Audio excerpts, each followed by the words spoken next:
We're here again with the Marketplace Leaders Series with Rick Goossen, the founder of the Entrepreneurial Leaders Organization, Bringing Faith to Our Job. Rick, let's talk about sharing faith responsibly.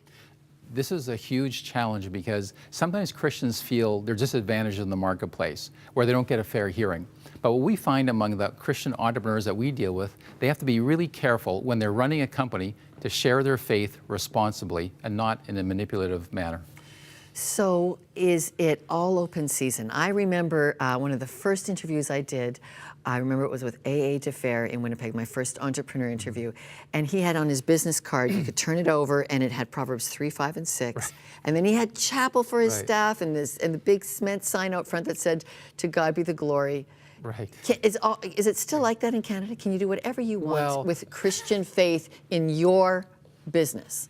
I'd say the bottom line is no. From a legal standpoint, we have to be really, really careful that we're not creating an environment where people are denied opportunities because they may not share the faith of the owner of the company.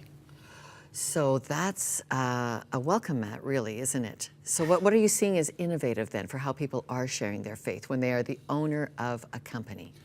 Well, I think one of the big challenges is that you get people who are very committed to their faith and want to have their faith reflected in what they do at work, and they can share their faith in a very, let's say, discreet manner when people ask, but they can't have their faith be part of a presence that then becomes intrusive to employees. So a simple example. So what I mean by that is there's a client I have in Vancouver. He's a Christian, he's got a high-tech company. They have a Bible study at the company. He intentionally doesn't go to a Bible study in his own company because he feels that people might think that in order to advance in the company, that they have to join the Bible study, sort of play along, look like they're a Christian, so that they'll curry favor with him. So his approach is, people know he's a Christian, his values reflect that, but he doesn't want an environment where there's actually a sanctioned Bible study by the owner of the company. So I know a friend who is a partner in a law firm, has been faithful in that for many years, and decides, I want to start doing a Bible study now. 20 people come from the mailroom to the partners level. Does that work? Well, I think that can work, and of course we want to have an impact in the marketplace, but I think people are always concerned that it might send a mixed message. So we have two different views. On the one hand, there's people who are very outward about their faith.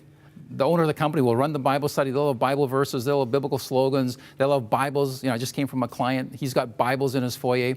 So that's fine on one level, but I think some people would say, I'll emphasize the fact that I'm walking the walk, I'm practicing my principles, and when people ask me, I'll respond, but I don't want to be too much in your face.